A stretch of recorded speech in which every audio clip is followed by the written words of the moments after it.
All right, hi everyone. We're going to continue our study of the Cold War today by looking at nuclear weapons. So hopefully this is something that has a lot of interest. But before we get started here, a couple of things. Schoology will be open today for mini unit 12 only. We are now in the fourth marking period. So marking period 3 is over.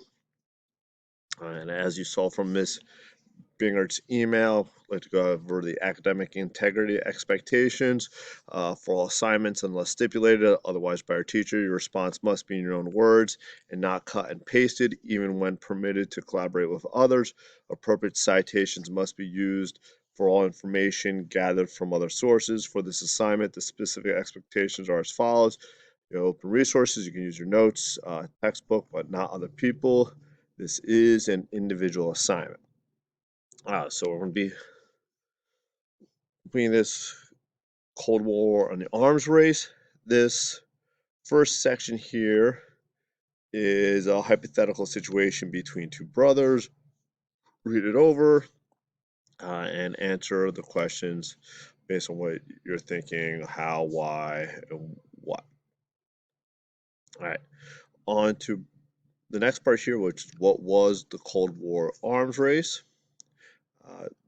Question 4 has two parts. What is an arms race? And then why did the arms race escalate during the war? So what is an arms race? How did it increase during the Cold War? All right. For this next section here, we have two short video clips to watch. Reading, it's going to take us back into the end of World War II. And we have 3 questions here, which are all pretty straightforward.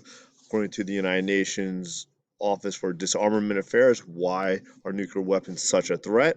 6, when was the only time nuclear weapons were used in combat? And 7, what does Emperor Hirohito's statement during the surrender speech reveal about the impact of nuclear weapons? All right, and on to our last part here, we have a video clip. Note you are not watching all of it. I mean, you're watching most of it, but not all.